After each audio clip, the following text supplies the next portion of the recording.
pendek, masuk langsung dikasih SK. Saya dapat posisi dong sebagai supervisor misalkan. Nah, tetapi yang panah ke atas ini, siapa yang bisa kita pengaruhi? Ini masih sedikit. Nah, berbeda ketika kita sudah sekian tahun, misalkan baru 1 tahun masuk, kemudian 3 tahun menuju 5 tahun. Kita naik lagi jabatan kita. Maka yang kita dapatkan, apabila anak buah sudah memahami Anda, tahu karakter Anda, dan mendukung Anda, maka kita akan masuk di level 2, level permission. Nah, di sini waktu yang dibutuhkan lebih panjang daripada level 1. Di level 2 ini. Kenapa? Karena dia membutuhkan relationship. Saling mengenal dulu antara leader dengan anak buahnya, atau sebaliknya. Yang tadinya sama-sama anak buah, kemudian dikenal, baik, dipercaya menjadi leader. Kalau istilah contoh paling kasar yang sering kita lihat dalam kehidupan itu ketika saya ditunjuk menjadi ketua RT misalkan.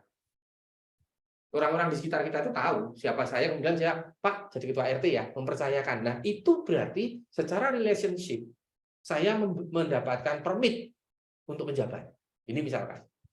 Nah, tambah lagi, pengalaman kerja Anda meningkat, sehingga Anda menghasilkan sesuatu untuk perusahaan. Jabatan Anda naik lagi. Di level kepemimpinan, inilah yang disebut dengan level production atau result. Misalkan saya naik, dipromosikan karena saya berhasil membuat satu sistem teknologi informasi yang dapat membantu perusahaan, misalkan nih. Itu berarti level production. Saya sudah menghasilkan sesuatu. Itu level yang ketiga dalam kepemimpinan. Level yang naik lagi adalah level people. Atau sering disebut dengan reproduction. Ini biasanya di leader-leader yang menengah ke atas, level menengah ke atas, yang sudah bisa menyiapkan kader untuk mengganti dia ke depan. Itu berada di level people. Atau paling tidak dia bisa mencetak orang untuk menjadi leader yang minimal setara dengan dia. Di level people. Sulit untuk mencapai ini. Dan level tertinggi dalam leadership itu adalah personhood atau respect. Nah, semakin tinggi, kita butuh waktu semakin panjang. Tetapi semakin tinggi levelnya, maka influence yang dihasilkan itu juga akan semakin banyak. Nah, ini saya ambil dari teori Maxwell, ada bukunya.